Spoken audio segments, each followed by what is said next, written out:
30 দিনের রোজা শেষে শনিবার সারা দেশের সাথে রাজ্যের সোনামুড়া মহকুমায় যথাযথভাবে পালিত হয় ঈদ উল ফিতরের নামাজ।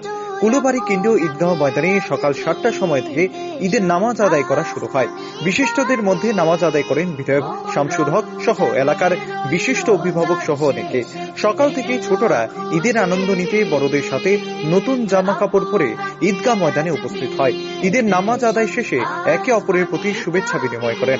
অন্যদিকে বিধায়ক শামসুল হক ঈদের নামাজ শেষে সকল অংশের মানুষদের প্রতি ঈদের শুভেচ্ছা জানান, পাশাপাশি শান্তি সম্প্রীতির উপর জোর দেন তিনি। এইমাত্র শেষ হল আজকে এই মহান আনন্দ ঘন উৎসবের মধ্যে দিয়ে আজকে দিনটা সেখানে যাতে অতিবাহিত হয় এবং আগামী দিনগুলিতে যাতে হিন্দু, মুসলমান, পাহাড়ি, বাঙালি, জাতি ধর্ম নির্বিশেষেই যাতে শান্তিপূর্ণভাবে আমাদের বিরাজ করে, তার জন্য আমি সকলের প্রতি সেখানে আহ্বান সেখানে আমরা রাখছি। ধন্যবাদ। তাছাড়া ইমাম সিরাজ উদ্দিন আহমেদ জানান, 30 দিনের রোজা শেষে আজ ঈদ উল ফিতরের নামাজ অনুষ্ঠিত হয়েছে।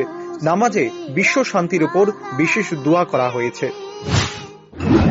আজ পবিত্র ঈদ উল ফিতর, এক মাস ধারাবাহিক সিয়াম সাধনা করার পরে ওই সকাল ভোর হতে সন্ধ্যা পর্যন্ত পানাহার থেকে এবং সম্পূর্ণ বিপরীত কার্যকলাপ থেকে মুক্ত থেকে আল্লাহ পাক রব্বুল আলামিনের নির্দেশ, এই সিয়াম সাধনা করার পর আল্লাহর পক্ষ থেকে নির্ধারিত একটা দিন আমাদের কাছে আল্লাহ পাঠিয়েছেন। সেই দিনটা হলো ঈদ উল ফিতরের দিন, আনন্দের দিন। এই আনন্দের দিনে আমরা আজকে ঈদ উল ফিতরের নামাজ কুলবাড়ি কেন্দ্রীয় ঈদগাহ ময়দানে এই মুহূর্তে আদায় করেছি এবং বিশ্ব শান্তি কামনা করে দোয়া হয়েছে।